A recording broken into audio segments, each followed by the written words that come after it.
এক মুহূর্তে উৎসব, পরের মুহূর্তেই নিস্তব্ধতা। যে জয় উদযাপনের প্রস্তুতি নিয়েছিল জার্মানি, সেটাই মুহূর্তের ব্যবধানে পরিণত হলো দুঃস্বপ্নে।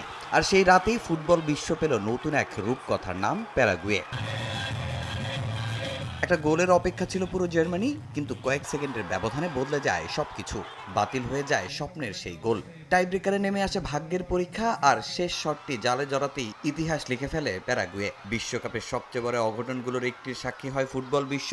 একজনের চোখে আনন্দের অশ্রু, অন্যজনের চোখে শুধুই হতাশা। প্যারাগুয়ের রাস্তায় তখন উৎসবের ঢেউ। হাজারো সমর্থক বিশ্বাসই করতে পারছিলেন না চারবারের বিশ্ব চ্যাম্পিয়ন জার্মানিকে হারিয়ে শেষ ১৬ নিশ্চিত করেছে তাদের দল। অনেকের কাছে এটা শুধু একটা জয় নয়, বরং বহু বছরের অপেক্ষার অবসান। এমন জয়ের পর দেশে একদিনের ছুটি ঘোষণা করেছে তাদের সরকার। শুধু প্যারাগুয়েতে নয়, বোস্টনের স্টেডিয়ামের বাইরেও থামেনি উল্লাস। প্রবাসী সমর্থকদের কণ্ঠে ছিল একটাই বিশ্বাস, এই দল আরও অনেক দূরে যাবে। বিশ্বকাপ দেখুন বায়োস্কোপ প্লাসে, সব নেটওয়ার্কে, সব ডিভাইসে। বাছাই পর্বের মতোই সাহসী ফুটবল খেলেছি। বড় দলকে হারানোর সামর্থ্য আমাদের আছে। জীবনের সেরা ম্যাচ দেখলাম। এই দল এখন যে কোনো প্রতিপক্ষকে হারাতে পারে।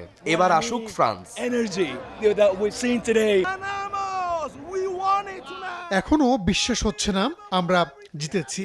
প্যারাগুয়ে শুধু একটি দল নয়, এটি আমাদের আবেগ, আমাদের স্বপ্ন পূরণ হয়েছে। যেখানে প্যারাগুয়ের সমর্থকরা ইতিহাস উদযাপন করেছেন, সেখানে জার্মান সমর্থকদের চোখে মুখেই শুধু হতাশা। জয়ের এত কাছে গিয়েও খালি হাতে ফিরতে হয়েছে তাদের। বিশেষ করে টাই ব্রেকারে সেই কয়েক মিনিট যেন এখনো মেনে নিতে পারছেন না কেউ। ভাষা হারিয়ে ফেলেছি। আমরা ভালো খেলেছি, কিন্তু যথেষ্ট ছিল না। খুব কষ্ট হচ্ছে। রাগে কাঁদতে ইচ্ছা করছে, তবু আমি দলের জন্য গর্বিত। তবুও পরাজয়ের মধ্যেও দলকে দোষ দিতে চান না অনেক সমর্থক। কারো মতে ভাগ্য সঙ্গ দেয়নি, কারো মতে প্যারাগুয়ে ছিল বেশি সাহসী। আবার কেউ বিশ্বাস করেন এই ব্যর্থতা থেকে নতুন করে ঘুরে দাঁড়াবে জার্মানি। তামিম হোসেন, সময় সংবাদ।